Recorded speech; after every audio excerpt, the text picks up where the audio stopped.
Experience Umbria through the European Union's cohesion policy.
Experience today's Umbria.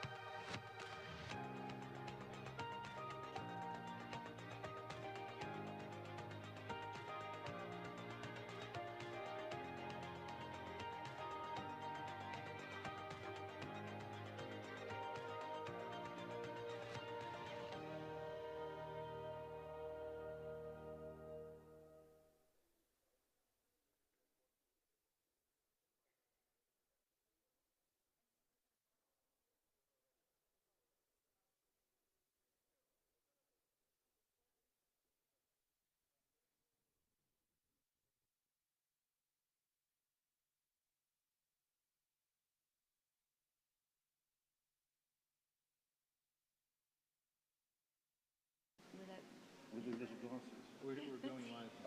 Yeah. Okay. 1 minute. Now. Yeah? Good afternoon, everyone. We've actually got a minute to go, but I think I'll begin.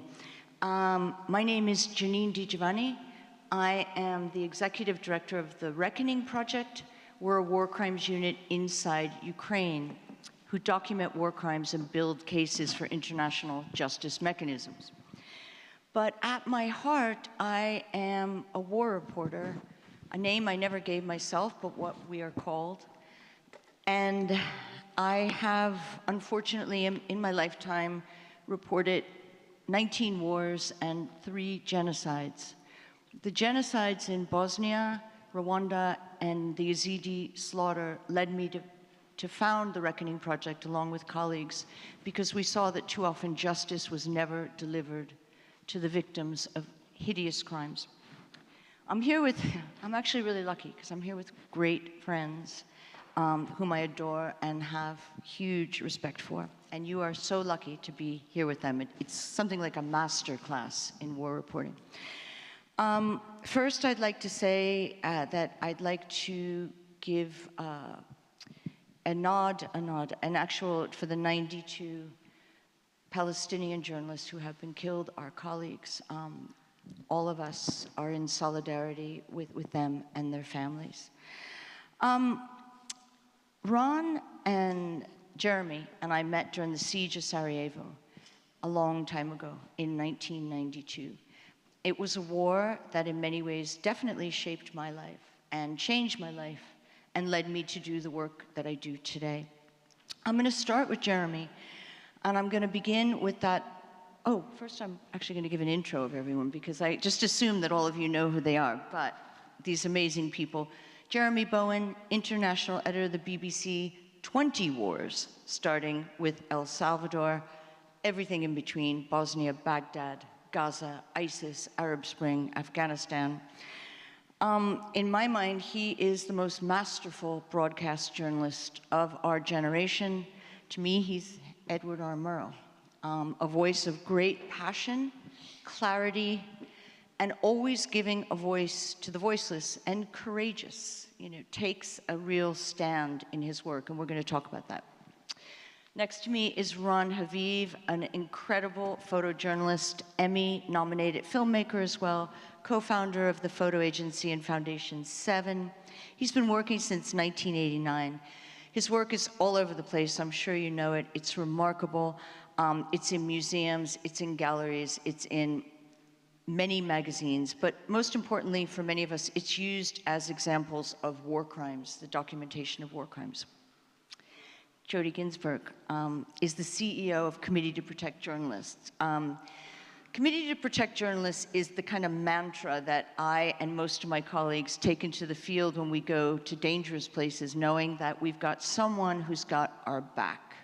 They're a tremendous organization, a nonprofit that documents threats and attacks on journalists globally, protectors, but they're also important advocates. And I think many of you heard Jody's incredible presentation before about Gazan journalists. So I'm going to start with the quote by Martha Gellhorn, herself an incredible war reporter who was married most famously to Ernest Hemingway, which she hated being defined as. You can only love one war. The rest is responsibility. Jeremy, what's that war? I'm not sure I fully agree with her. It's a bit of a travesty to say that. I think the stories you do as a journalist when you're young leave the biggest impression, probably. And so for me, of course, wars of former Yugoslavia, where I did Croatia in '91 and Kosovo in '99, and everything in between was, for me, enormously important and formative, but also the Middle East, because the story that for me was a real breakthrough in my career, and the awful truth is that if you're a journalist, sometimes other people's misfortunes help build your career, to be honest about it, was the 1991 Gulf War, when that was before Bosnia and Croatia, etc. I was in Baghdad when the Americans and the British were bombing it in '91. And I'd started the war on the substitutes bench because I'd fallen out of favor with the management, and one of the senior guys took ill. And so they sent me to Baghdad, and for me it was enormously formative. I'm not sure I loved any of them. I suppose, if I had to say love, it would have been Yugoslavia, I suppose. But it's a weird, twisted, toxic, not nice kind of love. What makes a great war reporter? What are the attributes that you Well, I think you've got to be the same things that make a good journalist. I think it's journalism. I mean, I never liked the phrase war reporter particularly, because I feel I'm a journalist who's just spent an inordinate amount of time in places where things are going badly wrong for the people who live there. And, you've got to be accurate, you've got to be fair, you've got to be empathetic. If you go in there thinking this is about you and your beliefs, then you failed already in my book. I think the important thing is to not be a transmission belt of what those people who are there, who you're reporting on, are thinking, but I think what you need to do is try to work out the truth. It's basically what it's all about. I mean, I've been spending most of my time since last October the 7th last year, I was in Ukraine. And since then, I haven't been, we left immediately, and mostly since then, I've been in Israel. I haven't been in Gaza because they won't let us in. I've only been in once with the Israeli army. And I lived for years in that part of the world, and I've done a lot in that region, so I'm experienced, but it still has been a really, really difficult story to cover, principally because the main meat of it, which is what's happening in Gaza, we can't get close to. So that's really, really difficult. So sometimes it feels like climbing through mud, trying to generate the material that's necessary to put together a report for television news, particularly television. It's different when I'm writing for our website, or BBC is a multi-platform organization. So I do bit of everything, but the principal thing is, for me, is TV reporting, and it's very, very hard to be a TV reporter on a story which you can't see yourself. So I have a question about partially impartiality, but really about anger and indignation. Personally, these days, I'm more of an activist than I am a journalist. I'm a human rights monitor and human rights defender, I guess. But I'm going back to Bosnia 1992, what we saw there, what we witnessed, and in a sense, the lead up to the genocide at Srebrenica, and that we knew in many ways it was going to happen and how powerless we were to stop it. Similar thing going on in Gaza now. Journalists, all of us watching it, seeing it happen, being in many ways powerless. How do we cope with that anger? Ukraine as well, I mean, constant kind of anger at Putin. How can they get away with this? So how do we deal with this anger, this indignation that we feel? How do we turn it into great storytelling? Well, because I'm not an activist, I'm a reporter. And while I have strong views about loads of things, it's not about what I think. It's not about how I feel. It's about what's happening. So I'm a big believer in the truth. And, you know, for example, I testified years after the event at the War Crimes Tribunal in The Hague in 4 different trials, including Karadzic and Mladic. And I think I was able to testify convincingly because the reporting I did was about the truth. It's not about how I felt. I'll give you an concrete example, okay? In Sarajevo, it was well publicized at the time. Everybody was there. It went all around the world. In the summer of '92, when the siege was starting, there was a funeral which were of kids. There were a couple of kids who were killed in a botched evacuation, which was fired upon, and they brought the bodies back, and a few days later they were buried. And then the funeral was shelled by the Serbs. And I was so, my God, I was angry as a human being. And I was all set to do a piece to camera saying, this is the most diabolical crime, this is that. But no, I thought, you know, keep it factual. And actually, keeping it factual led to a much stronger report, which later on, Karadzic, many years later in his trial, and Mladic were quizzing me, accusing me of making it all up. I said, no, I mean, this was the truth, because I was there, I saw it, and I reported what I saw. And you know, in the BBC, we talk a lot about impartiality. And impartiality does not mean, I don't like the word objectivity, because I think everybody looks at the world through a certain prism. So forget that word. Impartiality means you have your views. I have strong views. But you've got to put them to one side, and you have to work out what's going on. So reporting has to be truthful. So impartiality doesn't mean on the one hand, and on the other hand, and the truth lies somewhere in between. It means, no, this is happening, and I know it because I saw it. And I've spoken to people, and I've done my work. And so it's about the truth. And I think that is the only justification for, because, you know, if you report on conflicts, you often find yourself coming into people's lives at the worst moment you can imagine. Someone's just been killed. The bodies of their families haven't even been buried yet. And then you're there saying, well, do you mind if we talk to you? And normally people are actually very open about that, I find. But it has to have you have to have a justification for it. And my justification has always been, well, what the hell's happening? I need to establish the truth here of what's going on and help people understand it. And understanding it means knowing what's truthful and knowing why it happened too. And I think sometimes, looking back on Bosnia, I was a less experienced reporter back then. I was a bit scared of the political context. Not because I felt that we couldn't talk about it, but because I felt that it was possibly a bit complicated. So instead, we got a bit too hung up on the last atrocity, and it got to a point where after a year or two, you're thinking, well, that won't get on, it's only 3 dead. Or that's bound to get on, it's 6 kids. And that's the wrong way of looking at it. And this is something which is important now in the Middle East, because with the Israelis and the Palestinians, the story is always the same. There are 2 people, there's 1 piece of land, they've been arguing about it for 100 years or more. So you need to find different ways of telling the story.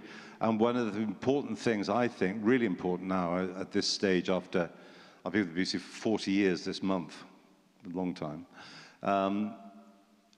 I really feel that you need to explain the political context, why bad things are happening.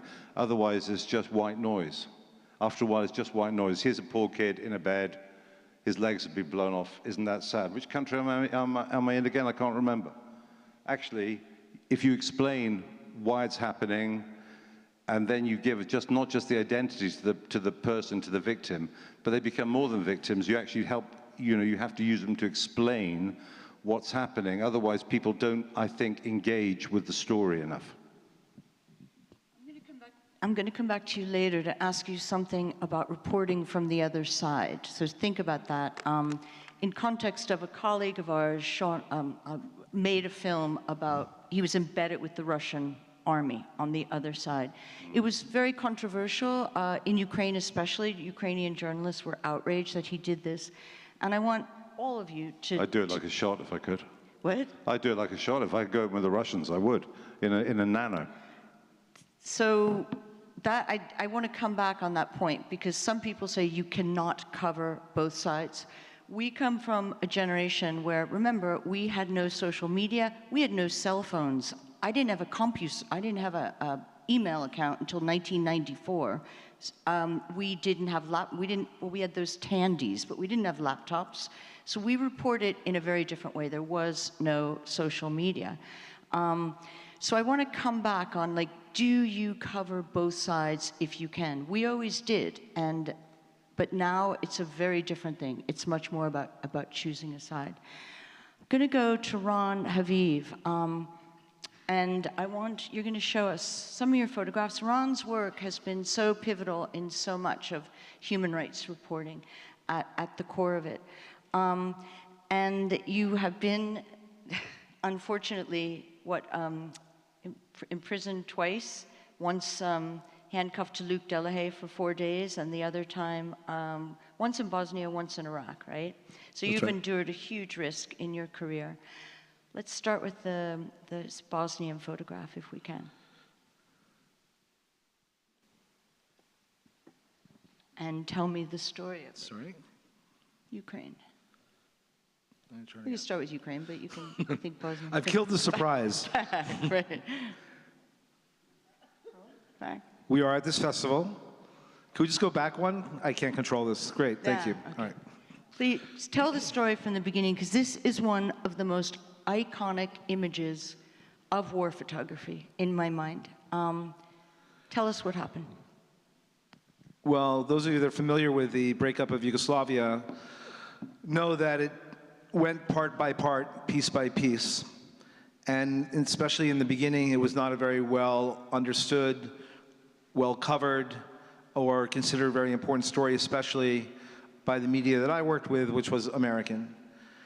And when I read some stories about this place, Yugoslavia, which I only knew about, that had the Olympics there, might break apart violently, this idea of nationalism coming back after the fall of the wall, the end of the Soviet Empire, it appeared that there might be violence in Europe again for the first time since World War II.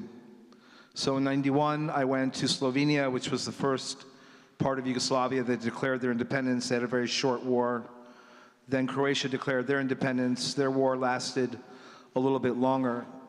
And during the 6-month war, everybody was talking about what could be next, how would this get worse if the world did not pay attention, if the world did not intervene. And the idea was that Bosnia would be a much bigger powder keg than Croatia, and the world needed to act. I found myself in Croatia waiting for the peacekeeping troops to enforce the end of that war. during the time when in Bosnia they were discussing independence, having elections, Serbs boycotting elections, so on, tensions were very high. And one day I received a call that fighting had begun in this small town called Bijeljina on the border of on the border of Serbia and Bosnia, on the Bosnian side. The town had become split between Bosnian Muslims on one side, Bosnian Serbs on the other. I was on the Bosnian Serb side, and you basically had in the beginning the school teacher fighting against the banker, fighting against the policeman, fighting against the crossing guard, people wearing hunting rifles, using pistols, and basically the beginning of a civil war, but very much by the citizenry. On the fourth day, a paramilitary group known as the Tigers, who became very well known during the war in Croatia for their brutality, led by a leader known as Arkan, who was a legendary figure, a man who had been said to be one of Tito's assassins, a man who escaped from jail in Sweden after being convicted of robbing banks, and had basically come back to Serbia as the savior of the Serbian people. And he had started the paramilitary group, which, that might be him actually. He was assassinated, so he's from the clouds. And he had created this paramilitary group kind of from the remnants of soccer supporters for Belgrade Red Star. And they were armed by the government and so on. And so on the fourth day of fighting in this town, he arrived in a convoy with very well-armed men and came and said to me and a couple of other journalists that were there that he had come to liberate this town from the Muslim fundamentalists. And I had met him earlier. I had taken a photograph of him, a portrait of him holding up a baby tiger that he liked. So I went up to him, I said, "Can I go with your guys?" And he said, "Yeah, sure, go with those guys." And off I went with this unit, and we moved our way through town looking for Muslim fighters, found none, until we reached the center of town at a mosque. And they went into the mosque, they took down the Islamic flag, they put up a Serbian flag. They took a man prisoner, a man named Harush Zabiri. He was of ethnic Albanian descent, which to them meant that he was absolutely an enemy. And as they were interrogating him inside the mosque, I heard outside some shouting and some commotion, and I walked outside. And across the street, a couple had been brought out. And on one side of the street, the couple was there, middle-aged couple, screaming. On the other side, standing on the steps of the mosque, were the Tigers and myself, and the Tigers were screaming at them and also screaming at me at the same time, "Don't take any photographs, don't take any photographs." All of a sudden, some shots rang out, and the man who was later identified as Abdurrahman Pajeti fell to the ground, and his wife, Hamiyeta, tried to stop the bleeding, tried to keep him alive. Sadly, I had been in a similar position earlier in the Croatian War where I had witnessed an execution happen. There was nothing I could do to stop the execution, and when I tried to document the aftermath, a Serbian soldier put a gun to my head and said, "If you take a picture, I'll kill you," and I wasn't able to document that death. After that had happened, I made a promise to myself, if I was ever in this unfortunate situation again, and I wasn't able to save the people, I had to make sure that at least I walked out with photographic evidence to hold people accountable for what happened. So I walked away from the soldiers, and I managed to photograph Hamiyeta trying to save her husband, and as I walked back towards the soldiers, after taking only a couple of photographs, some more shots rang out, and she fell to the ground. They brought out another middle-aged woman named Tifa Shabanovic, or Ashia Shabanovic, and some more shots rang out, and she fell to the ground. Now, even though I had photographs of the bodies in the streets, I really needed to make sure that I had a photograph of the Serbian paramilitaries in the same frame, so there would be no doubt when the evidence came out that, yes, these are the men, here they are with them, and hopefully nobody would doubt my story. So this time, not able to sort of walk away and slink away, I had to go into the middle of the street and wait for the soldiers to walk by. And as I did so, this man you see here in the middle is later identified as Srđan Golubovic, who is now a well-known DJ in Belgrade, brought his foot back as if to kick the body, cigarette in one hand, sunglasses in the other, very cavalier, very careless, very heartless, and I was able to take this photograph. I was then to put the camera down. Obviously, you can see that they're not looking at me, so they didn't see that I had taken the picture. At the same time, they had taken Harouche, the man that they took earlier, as prisoner, so I ran up to take a photograph of him, hoping that by photographing him with the soldiers, they would feel they couldn't kill him because there was evidence of him alive with them. We went to this sort of temporary headquarters, and I needed to get permission from Archon to leave. And as I was waiting for permission, I managed to hide some of the film in the car. And also, a moment later, I heard a great crash, and Harouche Sabiri came flying out of a window and landed on the ground. Amazingly, he survived. The soldiers picked him up, they doused him with water, they said, "We're now baptizing you," and I was able to photograph all of this. And then moments later, Archon arrived, a soldier ran up to him, whispered in his ear, and Archon came up to me and said, "Give me your film." At that point, I knew that I was going to lose the film in my camera, but I didn't want him to think that there was more film somewhere else. And so I began a very, as you have in these weird situations, a conversation about film processing. Archon said, "I will develop the film. If I like the pictures, I'll give them back to you. If I don't, I'll keep them." I said, "You don't have a good photo lab.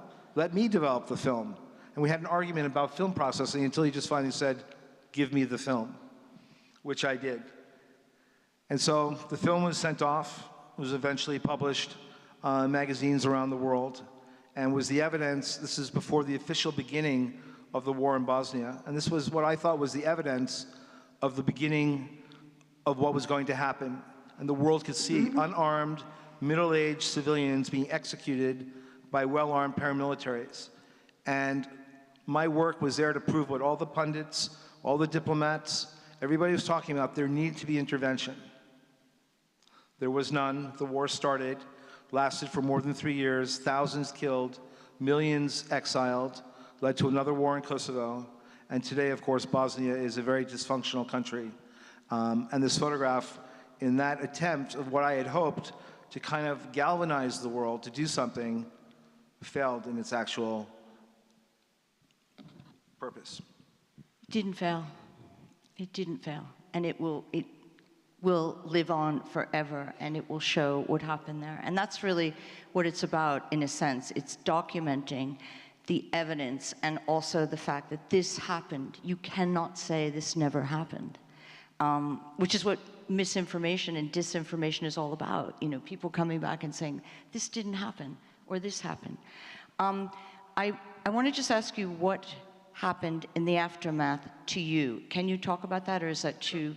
Okay, and then before you go to Ukraine, I'm going to go to Jody, and then I want you to go to Ukraine, so we could just have impact of this incredible. You suffered a lot after that. I mean, I was put in a difficult position. I was put on a death list. There was a photographer who unfortunately looked like me who was arrested because they thought he was me. Cedric, but I didn't really care because he was dating my ex-girlfriend, so it didn't really matter.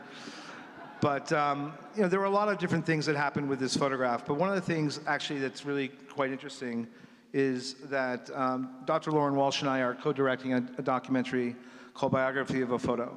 And we are looking at the history of this photograph and all the different impacts that it has. And while it stands as a symbol of war crimes for the world and has been used to represent war crimes from country to country, there's also a personal narrative that's actually attached to this photograph, which we explore in the film.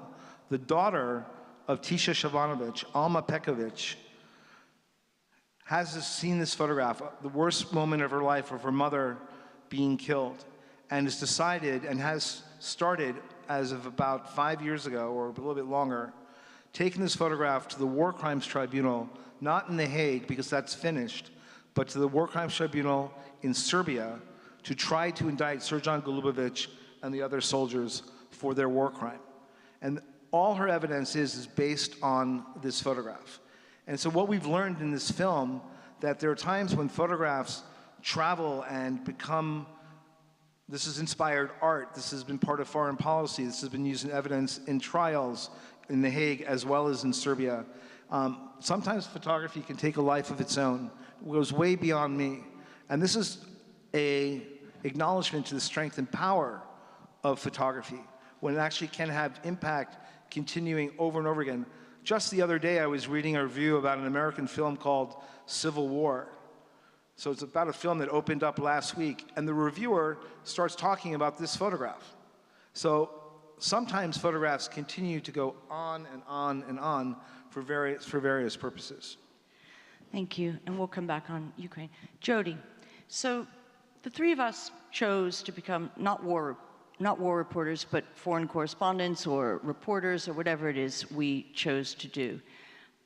But what about those people, and I'm thinking of my team in Ukraine or the incredibly brave Gazan journalists who don't choose to do it, who become journalists whether or not they want to, or when a war comes to your own country? What do you do?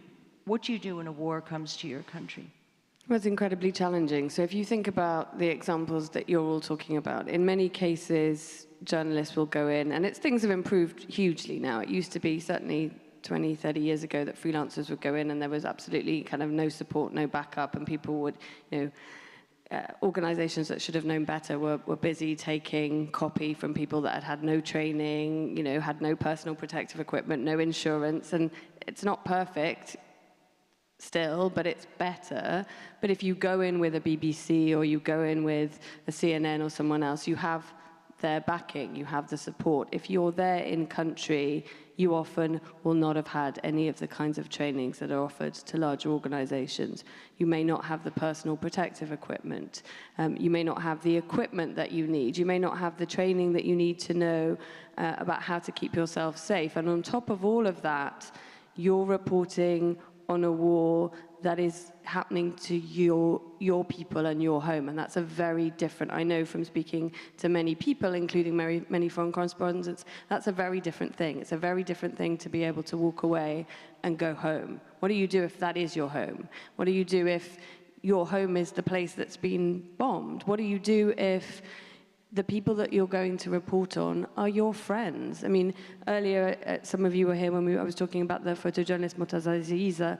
On the second day of the war, he talks about going to the site of a bombing where he found that two of his very best friend twins had been injured and then died in the war. How do you do that as a journalist and try to stay dispassionate, calm, objective? Those are all much bigger challenges for domestic journalists. And in fact, all of the statistics that we gather at CPJ shows that the most vulnerable journalists and those most likely to be killed, injured, imprisoned in wars are not the international journalists. They're the local journalists. Those are the ones that need our protection. Things have got a lot better, I think, in terms of recognizing and supporting the individuals who also provide the support to foreign correspondents. I mean, we haven't even talked about this, but, many foreign correspondents go in, they don't necessarily know the local language, they don't necessarily know the local context, so they're entirely reliant on people that we used to call fixers, but often those fixers are local journalists who provide the backup. Again, I think we've come a long way in providing better support to those individuals, but they are much, much more vulnerable. And I think that's part of the reason why we've seen such high numbers of journalists now going into exile, because they are visible. Social media makes them very visible, much more visible than they were previously, and therefore very vulnerable. So part of the reason I think we're seeing a much higher number of journalists going into exile is because at a certain point it becomes impossible to report war and conflict, particularly if you're trying to show what your own country is doing to its people, and to do so safely. I want to pick up on that, Jeremy, because we have the great psychiatrist, Dr. Anthony Feinstein here, who is the world expert on PTSD and its effect on war reporters. And way back in the 90s, he did the first ever study with, I think all of us were in it, on the actual effect of what happens to war reporters in terms of PTSD, and it really shone a light for the first time on the damage and the anguish. So Jeremy, how do we manage this? The kind of the darkness, because it's really, you know, war is, at the risk of sounding banal, it's unbelievably dark, and we come back, okay, in the internationals, we can leave, we can get on the aid flight, we could drive out, but the darkness never goes. And if you do it for years and years, I mean, soldiers do tours of duty, maybe they do 4 tours of duty, right? But we've been doing it for 33 years, what did you say, 40 years? And you too, you and I are about the same. We've witnessed dozens of wars. I mean, that does something to your head. Well, I think it's shaped my life, actually. I think that my entire experience of things I've seen over many, many years in many places, since the first war I went to, which was El Salvador, and actually I was in Afghanistan the year before, but it wasn't much going on, so I don't really count it. So El Salvador in '89, through to, well, I left Jerusalem 6 days ago on my latest trip there. I mean, I've personally had some nasty moments psychologically. One of my valued colleagues was killed when he was with me in Lebanon in 2000. I just got out of the car with the cameraman, and he was the local driver, fixer guy. I'd worked with him for some years. The Israelis shot a tank shot into the back of the car and killed him. I was 50 yards away, and then they tried to kill the 2 of us, and unfortunately didn't succeed. So after that, you know, I didn't do any of this kind of work for a year or 2. I found myself gradually, I went back to work in the Middle East, and, you know, if you're going to work in the Middle East and you can't stay in the kitchen, you know, you have to go out there. No, it's had an enormous impact on my life, I think. And I have had periods of depression, and I think I'm in a very good place mentally these days. But I had therapy at different times, and I mean, you think about it, you think, why the hell would you do such a thing to yourself, you know? But I think most people who stick with it are actually pretty well adjusted, quite resilient, able to contextualize things. When you're reporting a story, I find, I mean, it's been weird actually in the last 6 months in Israel, not being able to get into Gaza, but in places where it's been much more active over the years, I find I get very tied up in trying to do the story. It's very intense.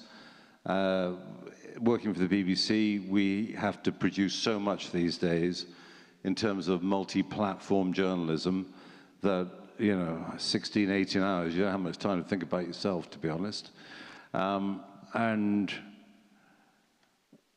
I think it affects everything. I think if you spend years in difficult places with people undergoing trials and tribulations of an extreme nature, to say that it hasn't affected you is, I think anyone who says that is a liar.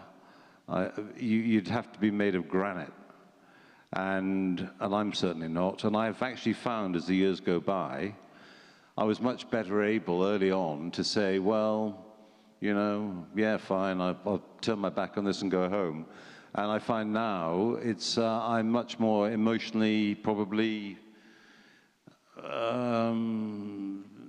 sensitized to things. I think I've got thinner skin, actually, probably. I started with thicker skin, I've got thinner skin.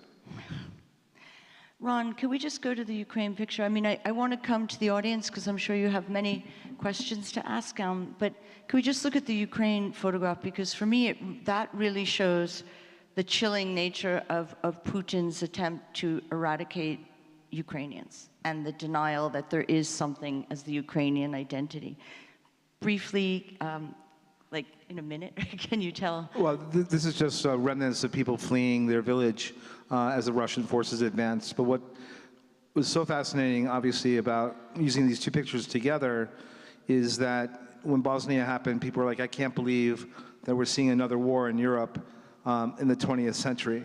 And now we're saying with Ukraine, I can't believe we're seeing another war in the 21st century. And it's just so, there's obviously similarities between the two conflicts and a lot of obviously differences. But in the end, what myself and my colleagues, obviously including Jeremy, what last I saw in Ukraine in the cemetery, is always the focus, as is Gaza, is on the civilian impact. And that's really, you know, the need and necessity, as cliche as it is, to continue to highlight that, because those are the people that we're really trying to affect the most. It's the human stories, isn't it? I mean, it seems like those have the greatest impact. Jody, just quickly, do you feel what I was saying earlier about, like, we started without cell phones, and do you think that the advancements made in war correspondency have helped make better journalists, or have we lost something with TikTok and Twitter, and especially from the local level? Because there's a lot of reporters that, especially during the Arab Spring, I mean, everyone had an iPhone, the war in Syria, Aleppo, everyone could go out and film. It became much more egalitarian. Yeah, it's helped democratize it, and it's helped lower the cost. You don't need to have a fancy camera, and you can take photos. The challenge is that on the flip side, the volume of content and the fact that it's very hard for people to differentiate between what is a verified factual image, and Jeremy talked about it a lot, facts, and that's so vital. I think that's why most of us become journalists, to show the reality. But it's very hard for consumers to understand, the audience, to understand fact from fiction. Think about the enormous quantity of mis and disinformation, deep fakes that are coming out of supposedly on Gaza. It's very, very difficult for people to know what's truthful, what's trustworthy, what images are real and what images are not. And so I think that's while it has democratized and made it possible to document things that perhaps would not have been documented otherwise, it's also made it very much harder for people to know what to trust. Okay, thanks. Go to the audience, and please ask questions, pointed questions, and if you want to direct it to someone, let us know. If we don't have questions, we'll go back with more talking to these guys. I really want to talk about the other. Let's take 2 minutes at the end to talk about the other side. So thank you so much for this amazing panel. My name is Naveen Sanduka, and I'm a Palestinian who came all the way from Jerusalem, and I'm also a peace builder, together with my friend Yael. So I think we had a mutual question, which I'm going to allow Yael to ask. But I had a very specific question about all the journalists who have been targeted and killed in Gaza. Since I think, Janine, you mentioned that right now journalists are protected more, but that's not the case. It started with the assassination of Shireen Abu Akleh, the Palestinian journalist in Janine, while she was covering an event over there. And all the evidence and also the investigation showed that she was assassinated. And then we continue on with targeting of all the journalists in Gaza, especially the ones who work with Al Jazeera. So I'm wondering, how can we hold the perpetrators of such acts accountable? And the other question I'm going to allow Yael to ask. Let's take that answer, then we'll go to someone else, and then we'll come back to you, because we should be fair. Jody? So to be clear, when I say journalists are better protected, I meant in the sense of organizations training and offering support to journalists going into war. Journalists in Gaza are not protected. They have been targeted. We saw it with Shireen Abu Akleh before. We actually produced at CPJ a report called Deadly Pattern that showed a pattern over the past 22 years prior to this war of journalists being deliberately targeted and there being no accountability. The thing that I think is really important, and all of the other panelists have attested to this, even if the images and the videos that we are recording now cannot make a difference now in this moment, they are absolutely vital for us to be able to hold those responsible accountable longer term. And there will be cases, and we are going to continue to pursue those cases. And the images and the documentation that the journalists are continuing to record now will be vital in bringing justice for those cases. But absolutely, those journalists have no protection. Let's go to another question. I mean, there's someone way in the back waving his hand. Run. I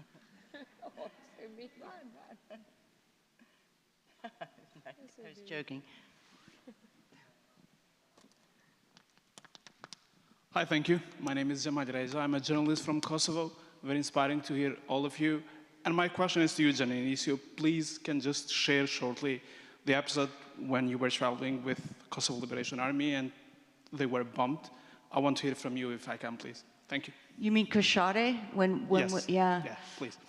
Terrible incident that happened to me and Alex Maioli, my photojournalist colleague. We were embedded with the KLA, the UÇK, the Kosovo Liberation Army, and we were on a front line, and we were accidentally bombed by NATO, who had meant to hit a Serb target, and I think 19 members of my unit that I was traveling with, a very small unit of soldiers, were killed. And Alex and I, very quickly, and it's an interesting ethical question, ceased being journalists and became nurses and doctors because so many people were killed. There were no doctors there. And the commander said to me, you're not leaving this place. He didn't want us to leave Koshare. He didn't want us to report on how many people were killed.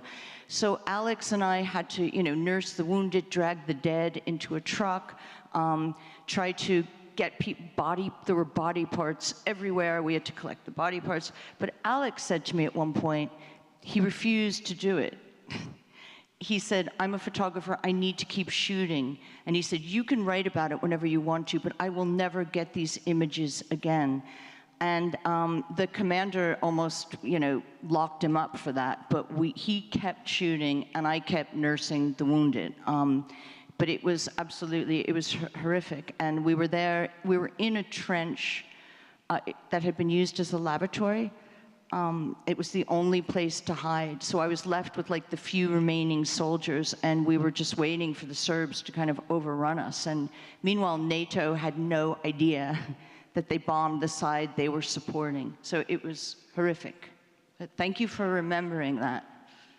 May 1999, May 14th, 1999. Anyone else? Yeah. And then Jeremy, I really want to take actually 1 minute for all of you about going to the other side. So let's give 1 minute. Hi, my name is Gergana. I wanted to ask specifically about younger foreign correspondents. What is your advice to them with sort of taking patches in the world? Do you think there's any value in, let's say, making the Balkans your patch, or the Middle East your patch, or Central Europe as a foreign correspondent? Or do you think that, as a foreign correspondent, you should cover the world? Does that make sense as a question? Yeah, it does. I think it's a perennial dilemma. I remember having the same conversation when I was a wannabe foreign correspondent in the middle of the 1980s when I was in my 20s. I think there are two ways of doing it. First, you try and be in a place where there may not be a story at that second, but one might emerge, and then you're in the right place at the right time. Or the other way of doing it, you go and work for an organization that sends people to different places. And it's a bit different from when I started because it's a much more fragmented, diverse scene now with websites and different kinds of organizations. Back when I began, you basically had to work for one of the big boys. But actually then a lot more newspapers and so on had foreign correspondents than would be the case now. And so the other way of doing it, apart from being in the right place at the right time, is to be the person who then, you get into that organization, and even if you're not quite in the right desk or the right job, you're in the right building. And then you try and get into the right room in the right building. And then you can see across the room there's the desk you want to be at. And so you're narrowing the distance between yourself and your objective. So those, I'd say, are different ways of doing it. And, I think it's about a bit of luck, a bit of perseverance, and more than anything else, certainly from my point of view primarily a TV journalist, it's about getting your journalism right, because I think that if you work in a news setting like that, whether it's from whatever context, probably the time will come that you will get an opportunity. And the key thing is do not screw it up. And the way you don't screw it up is by doing lots of little stories that may seem unimportant at the time, but they get your techniques and your skills to the right level. So when a big story suddenly happens in front of you, you think, oh my goodness me, you don't freak out, you actually do the story well. And then they'll think, oh, look at her, she's pretty good. We'll give her another chance. Or look at him, you know, he didn't screw that one up, we'll give him another chance. I think that's the way I think it still works a bit like that, actually. It was certainly, I think it's always been a bit like that. Good advice. Okay, another question? Got time? Man in the white shirt with the tie.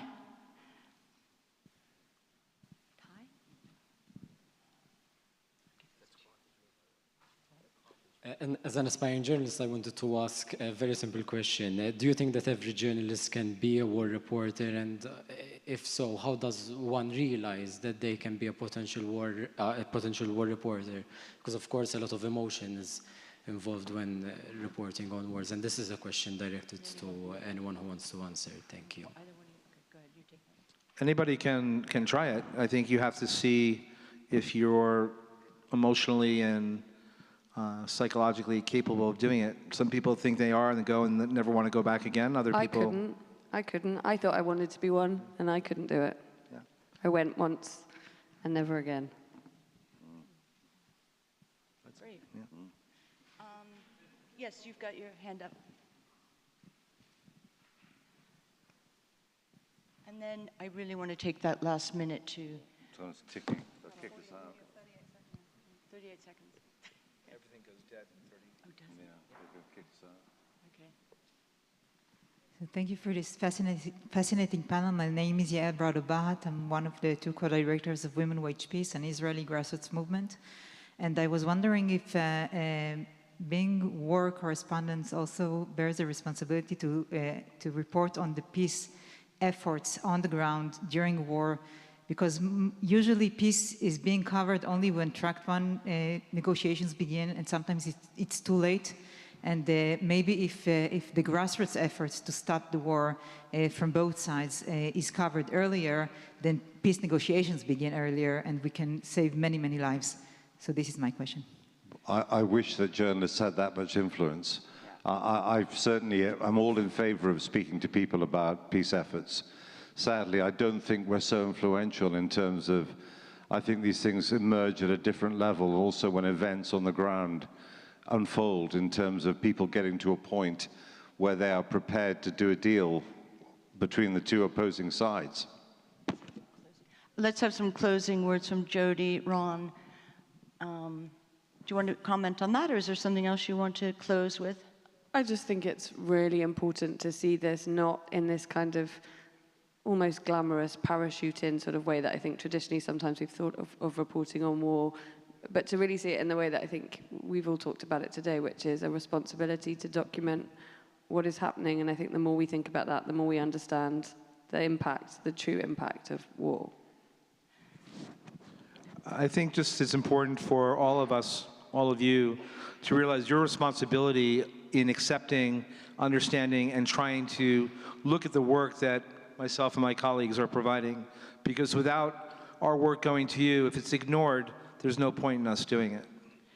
And the reason I became a reporter was an Israeli human rights lawyer called Felicia Langer, who was the only Jewish lawyer representing Palestinians in military court during the first Intifada.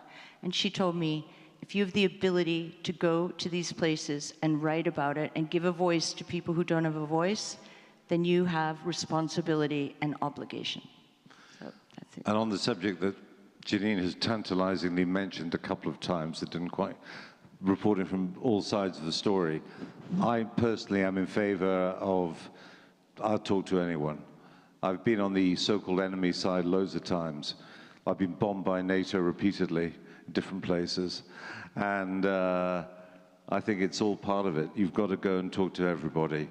I think that's what journalism is about. Thank you so much. I wish we had another hour, but we don't.